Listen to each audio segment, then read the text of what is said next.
সুপ্রিয় দর্শক, এই মুহূর্তে আমরা অবস্থান করছি সিরাজগঞ্জ জেলার শাহজাদপুর উপজেলার গারাধা ইউনিয়নের মসজিদপুরে। এখানে একটি 2 বছরের শিশু বাচ্চাকে অপহরণকালে সন্দেহভাজনভাবে এক বৃদ্ধ মহিলাকে আটক করেছে স্থানীয় জনতা।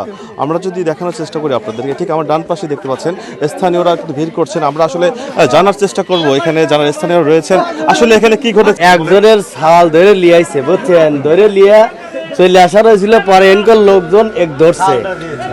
ছেলেটার বয়স কয় বছর ছিল? ছেলেটার বয়স কয় বছর হবে আমি জানি না। 2 বছর। 2 বছর না? উনি আসলে কি জেনে নিয়ে যাচ্ছিল, কোথা থেকে ধরছে? এর বাড়ি কোথায় কবের পাইতেছে না, কিন্তু এর হাতে আরো 2-3 জন আসিল, মনে করে হেরা আগেই পালাইছে, এক ধরছে। ছেলে ধরা হোক আর যাই হোক এরা নিয়ে গেছে, কিন্তু এক ধরে দেখি যে এর কথাবার্তা এলোমেলো, একটা পাগল মানুষ। প্রথমে মনে করেছিলাম যে ছেলে ধরাই নিয়ে গেছে, পরবর্তী আমরা বুঝতে পারলাম যে এ পাগল। আসলে এলাকায় যেমনটি ছড়িয়ে পড়েছিল, এই বৃদ্ধ মহিলাটি নাকি একটি 2 বছরের শিশু বাচ্চাকে অপহরণ করে নিয়ে যাচ্ছিল, এমনটি ধারণা করে কিন্তু স্থানীয় জনতা তাকে আটক করেছে।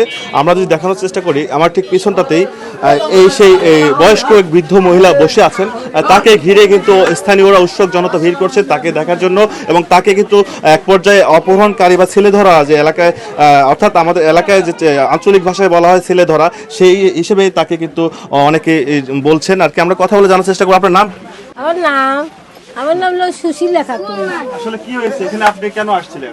সুশীলা খাতুন, আমার ভাইস্তের নাম হলো রাশিদুল, চাকরি করে।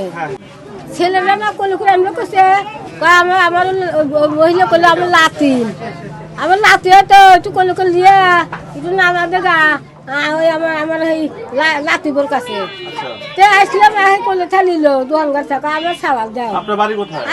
নিল আমার। আপনার বাড়ি কোন গ্রামে? বাড়ি আমার ওই যে আমার ফুবার বাড়ি আছে, যে ফুবুর বাড়ি আছে এই বারামিল। আমি তো লেবুই না, আমাকে যদি লিয়ে যা, আমি তো লিবেরই পারি না, আমি ব্যাগ দিলাম না, ব্যাগ কাইলে নিল, ব্যাগ কাইলে নিল। আসলে যেমনটি ঘটেছে এখানে, প্রাথমিক পর্যায়ে প্রথমে তারা মনে করেছিল যে মহিলাটি, বৃদ্ধ মহিলাটি ছেলে ধরা বা তার ছেলেকে অপহরণ করে নিয়ে যাচ্ছে, এমনটি তারা ধারণা করেছিল। পরিশেষে আসলে কথা বলে স্থানীয়রা যারা রয়েছেন এবং বৃদ্ধার মহিলার খোঁজ খবর নিয়ে জানা গিয়েছে আসলে তিনি মানসিক ভারসাম্যহীন একজন বৃদ্ধ মহিলা।